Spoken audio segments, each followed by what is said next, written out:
Assalamualaikum warahmatullahi wabarakatuh. Mari sebelum memulai pelajaran, kita niat bersama-sama mencari ilmu. Bismillahirrahmanirrahim. Nawaitu thalaban ilmi izalatan jahli an namsi an sairi juhali wa ihya'ad dini wa ibqa al-islami bil ilmi wa daral akhirati wa ridallahi ta'ala wa syukran ala nikmatil aqli wa nikmatil syahatil badani fadlillahi ta'ala ila hadratina bil mustafa sayyidina Muhammadin sallallahu alaihi wasallam wa ala alihi wa ashabihi wa azwajihi wa dzurriyyatihi wa ali baiti kiraman khususan khosatan ila musannaf hadha kitab nazam ala wajhi min tanamidhi wa masyayikhina wa masyayikhina wa mu'alif kutub allati ta'alamnaha wa alamnaha sa'lillahi ta'ala lahumul fatihah. A'udzu billahi minasy syaithanir rajim. Bismillahirrahmanirrahim. Alhamdulillahirabbil alamin. Arrahmanir rahim. Maliki yaumiddin. Iyyaka na'budu wa iyyaka nasta'in. Ihdinas siratal mustaqim. Siratal ladzina an'amta 'alaihim ghairil maghdubi 'alaihim waladdallin. Rabbi firli wa liwalidayya wa lil mu'minina amin. Mari kita teruskan pelajaran kita hari ini yaitu kitab Nazam Alala. Mana insyaallah hari ini akan menerangkan tentang yaitu anjuran untuk selalu belajar. Mari kita baca bersama-sama nazamnya. Ini nanti diulang 2 kali ya. Bismillahirrahmanirrahim. Ta'allam falaysal mar'u yuladu 'aliman walaysa aqu ilmin kama huwa jahilun. Ngaji yo ngilmu sirom karana tak nawang si diikuten anake kandi wes mangerti. Dene wong duwe ilmu mulyane lan agunge dak padha wong kang bodho inane lan asore. Satu lagi. Ta'allam falaysal mar'u yuladu 'aliman walaysa akhu ilmin kama huwa jahilun. Ngaji yo ngilmu sira karana tak nawang si diikuten anake kandi wes mangerti. Dene wong duwe ilmu mulyane lan agunge dak padha wong kang bodho inane lan asore. Bismillahirrahmanirrahim. Qala al-musannifu rahimahumullah ta'ala wa nafa'na bi alimi fitarin amin. Jadi di dalam nazaman ini diterangkan bahwasanya ta'alam falasal mar'u yuladu aliman walaysa akhwa ilmin kama huwa jahilu. Ngajiyo ngilmu sira krana dakna wong siji iku den anake kandi wis mangerti. Dene wong duwe ngilmu mulyane lan agunge dak padha wong kang bodho inane lan asore. Jadi belajarlah. Manusia itu tidak dilahirkan dalam keadaan berilmu. dan orang berilmu tidak seperti orang yang tidak berilmu. Jadi kita harus tahu bahwasanya manusia itu adalah termasuk makhluk Allah yang berkembang. Nah, di dalam perkembangan bentuknya, mungkin manusia itu banyak kesamaannya dengan makhluk yang lain. Seperti hanya mungkin kambing, sapi, ular, dan semua makhluk-makhluk Allah yang lain. Jadi kalau masalah perkembangan bentuknya itu manusia itu sama dengan perkembangan makhluk-makhluk Allah yang lain. Baik itu hewan, tumbuhan, ataupun yang lain. Nah, seperti hanya dimulai kecil ya, manusia dimulai kecil, lalu tumbuh jadi remaja, lalu dewasa, dan lalu tua. Begitu juga binatang, itu awal mulanya agak kecil, gitu. Lalu tumbuh menjadi besar, lalu tumbuh menjadi tua, dan akhirnya mati. Manusia juga mengalami kematian. Namun, dalam perkembangan dilihat dari sisi kemanusiaannya, sisi yang merupakan ciri bahwa dirinya adalah manusia yang menjadi khalifah Allah di muka bumi, maka perkembangan manusia itu sangat berbeda ya. Sangat berbeda dengan perkembangan makhluk-makhluk yang lain. Kenapa kok seperti itu? Alasannya kenapa?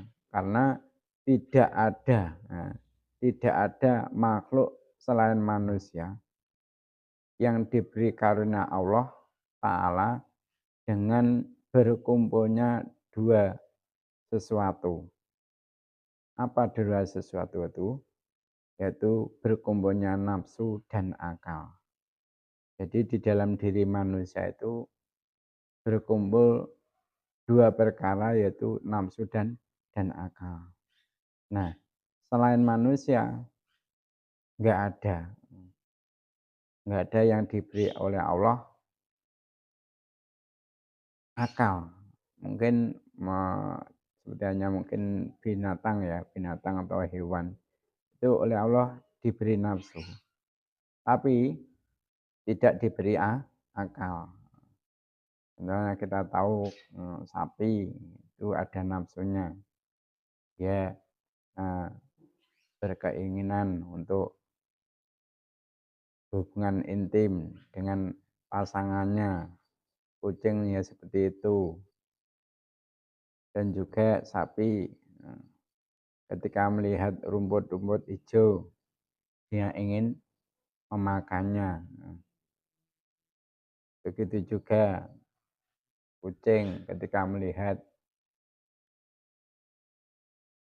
ikan, ini juga ingin menyantapnya. Begitu juga binatang-binatang yang lain. Ini juga seperti itu. Oleh Allah diberi nafsu. Tapi binatang-binatang ini oleh Allah enggak diberi akal. Hanya yaitu kita tahu kenyataannya bahwasanya binatang itu tidak bisa membedakan antara yang baik dan yang jelek. Antara yang enak dan yang tidak. Antara milik sendiri dan milik orang lain. Antara pasangannya dan pasangan yang lain dia tidak tahu.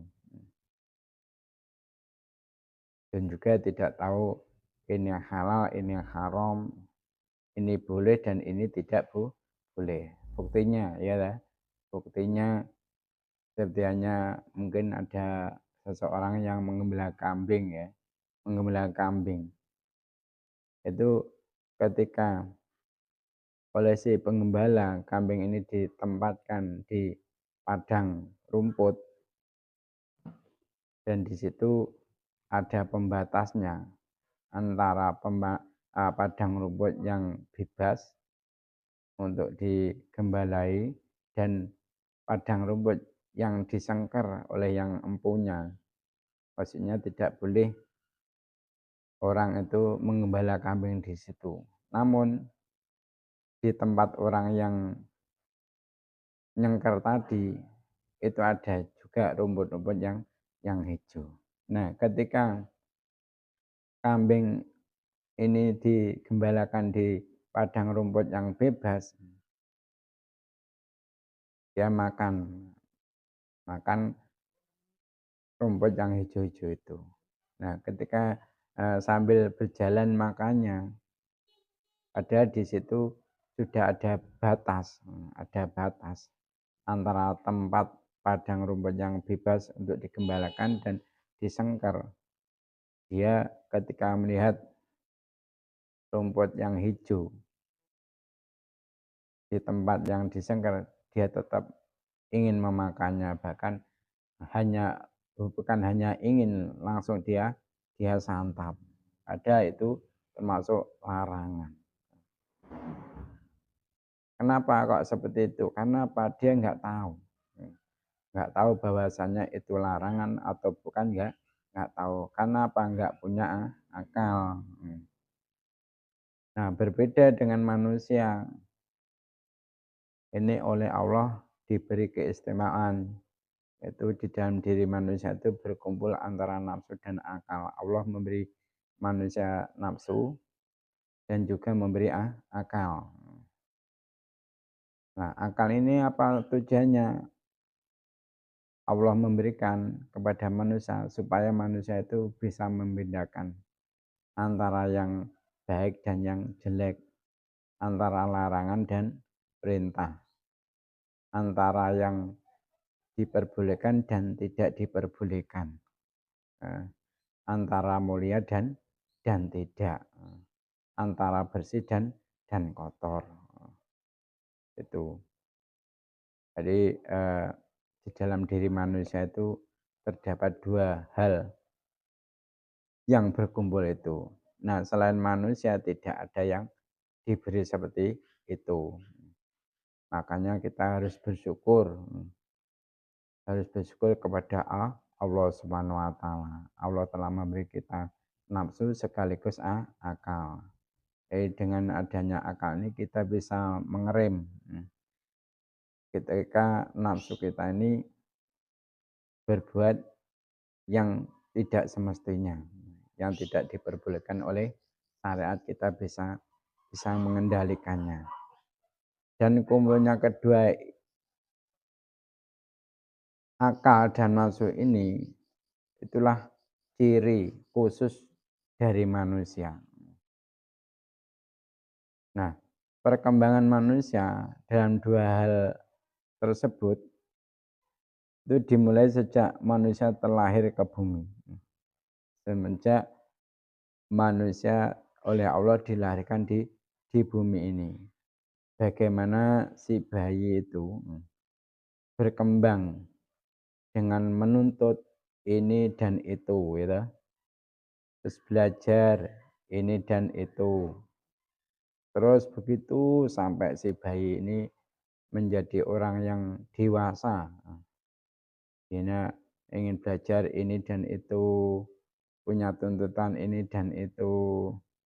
Sampai ketika dia itu sudah tua pun masih punya tuntutan ini dan itu, dan juga selalu ingin belajar sesuatu yang ia belum tahu. Nah, artinya Artinya apa? Artinya bahwa seseorang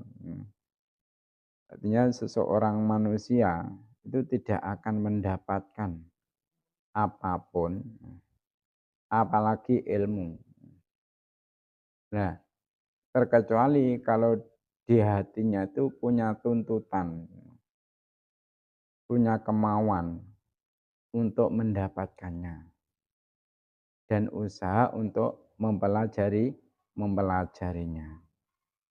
Nah, ilmu itu bukan sesuatu yang bisa difotokopi ya. Dari kepala guru langsung kita fotokopi ke kepala kita nggak bisa. Atau ayahnya yang seorang kiai, yang seorang ustadz, umpama kita mempunyai ayah, seorang kiai, seorang ustadz, seorang ulama, lantas kita fotokopi ilmunya. Dan akhirnya kita membawa fotokopiannya untuk kita, itu nggak bisa. Jadi ilmu itu harus dipelajari, dan ditekuni. Kita harus berusaha sendiri ya. Harus berusaha sendiri. Kita tidak bisa dompleng ilmunya ayah kita atau ibu kita, itu enggak bisa. Kita harus berusaha sendiri mendapatkan ilmu itu. Dengan cara apa? Yaitu dengan cara kita berguru kepada guru yang notabene keilmuannya itu sanadnya bersambung kepada Nabi Muhammad SAW. Ini tentang ilmu agama ya. Jadi kita harus belajar agama sendiri. Tidak boleh kita hanya mengandalkan kealiman orang tua kita, enggak boleh.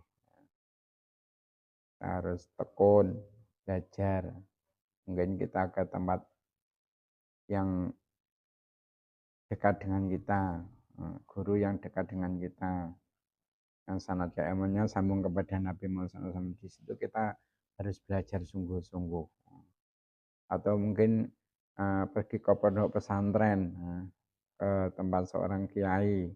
Kita di situ juga harus mau mentaati semua peraturan-peraturan yang ditentukan di pondok pesantren tersebut. Dan juga harus mau ketika kita oleh sang guru disuruh hafalan, kita harus mau gitu.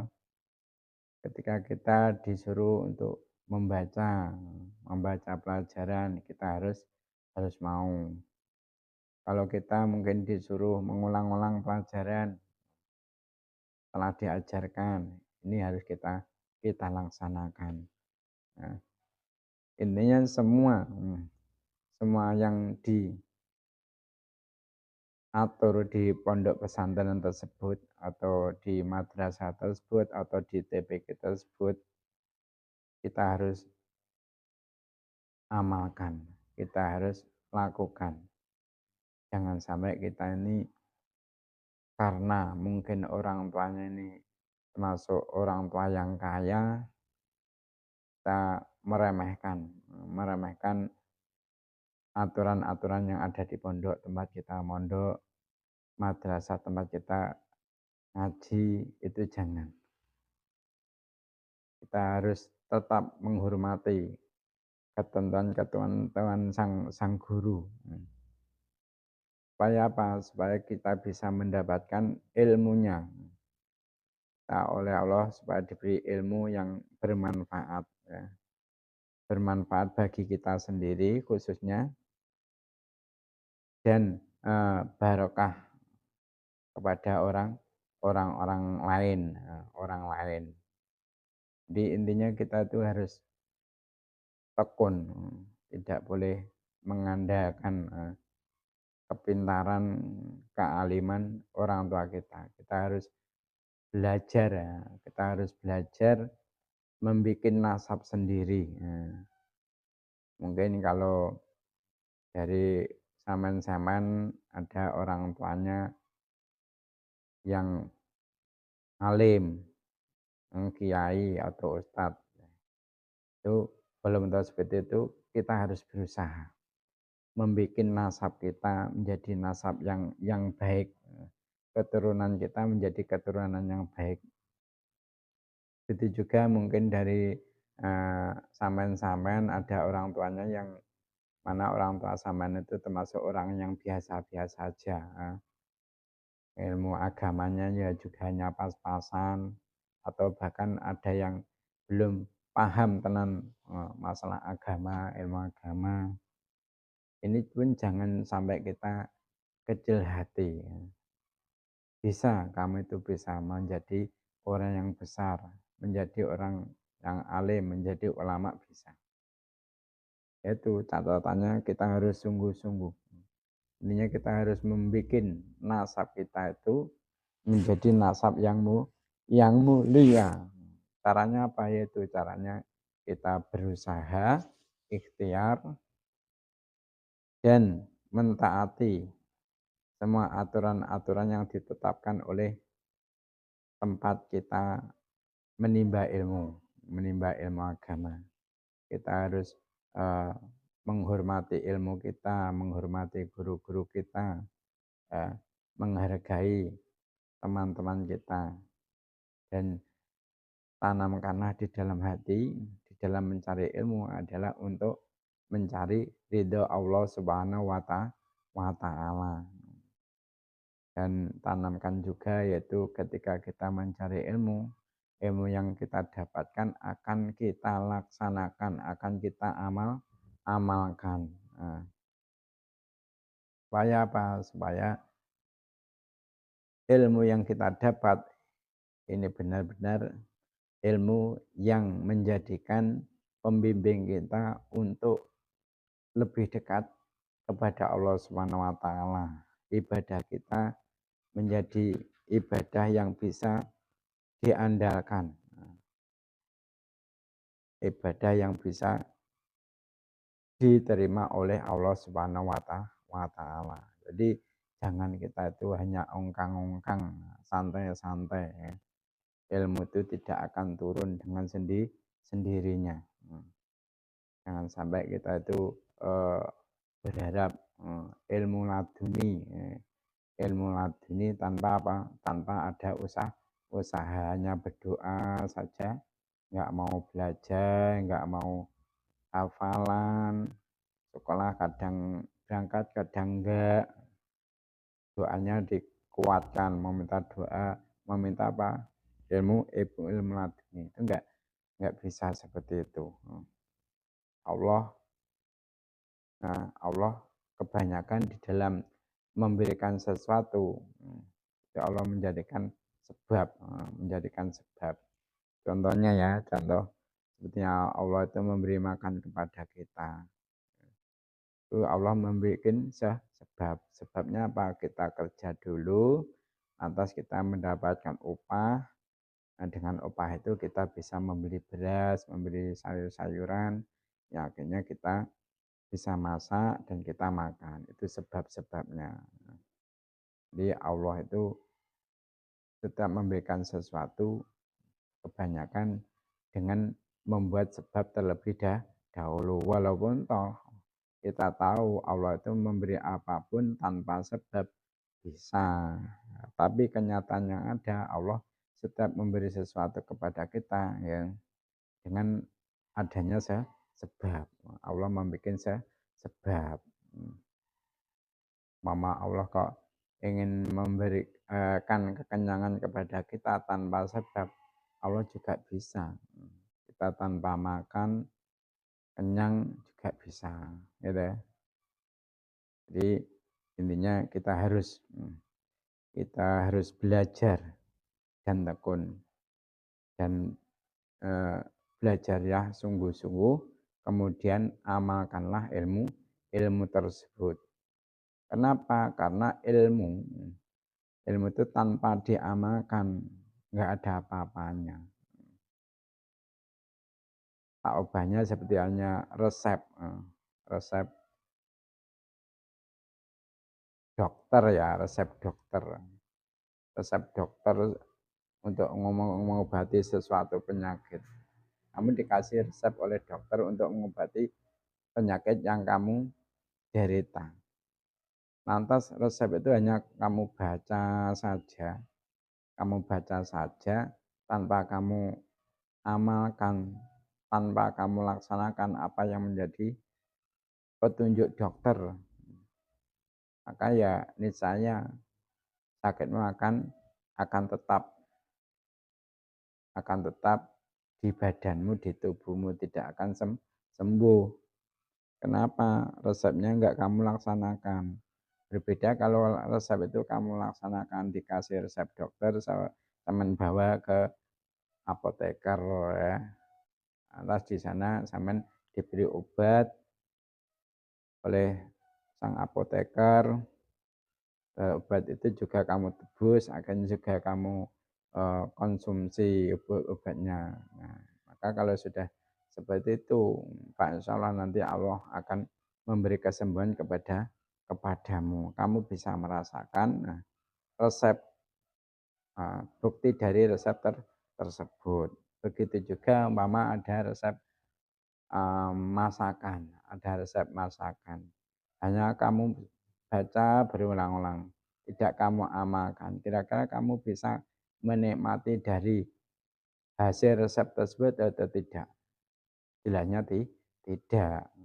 Di situ ada resep membuat sate Madura, terus kamu hanya membaca saja, enggak kamu praktekkan, kamu enggak beli ikannya yang dibuat untuk sate, enggak membeli tusuknya, enggak membeli alat pembakarnya, enggak beli kecapnya dan sebagainya. Hanya kamu baca saja, ya kamu enggak bisa merasakan. Nah, enggak bisa merasakan sate yang disusun resep pembuatannya di dalam buku tersebut. Nah, hanya ilmu juga seperti itu. Ilmu agama itu harus diamalkan. Tidak cukup hanya untuk pengetahuan. Ilmu agama itu harus diamalkan. Supaya apa? Kita bisa mendapatkan buahnya. Kalau ilmu agama kamu bisa paham, bisa mengerti, terus kamu amalkan. Ya, ini nanti sampean akan mendapatkan buahnya. Buahnya apa? Yaitu bahagia di dunia dan bahagia di akhirat. Di akhirat kamu akan mendapatkan ridho Allah dan akan dimasukkan surganya Allah. Itu hasil dari pengamalan ilmu yang kita dapat ya. Jadi saya ingatkan sekali lagi, belajarlah sungguh-sungguh, terutama kamu utamakan dulu itu ilmu agama. Ilmu agama harus kamu utamakan. Adapun setelah ilmu agama, kamu mencari ilmu umum, monggo ya.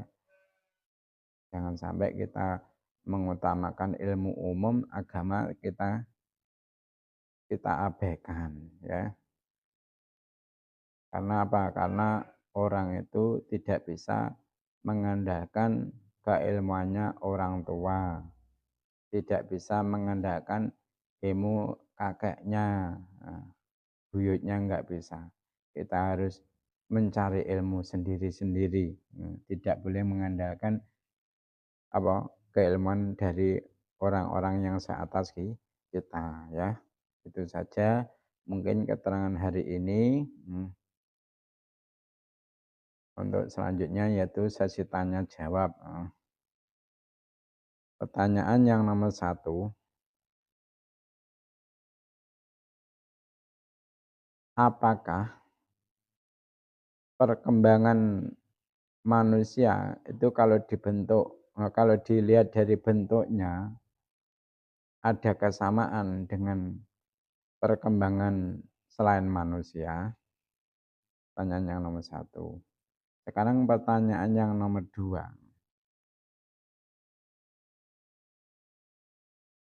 Perkembangan manusia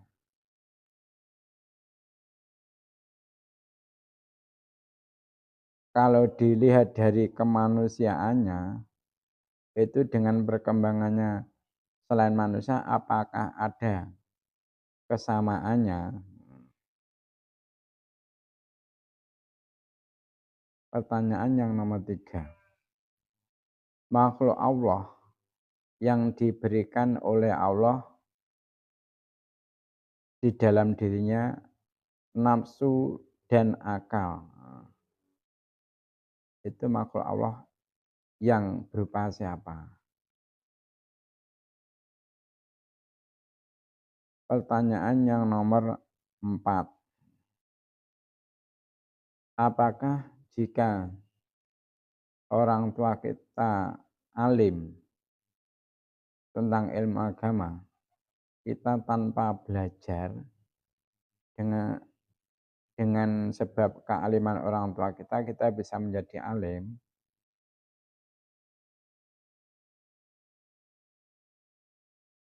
Pertanyaan yang nomor 5. Supaya kita bisa menikmati buah dari keilmuan kita, apa yang harus kita lakukan?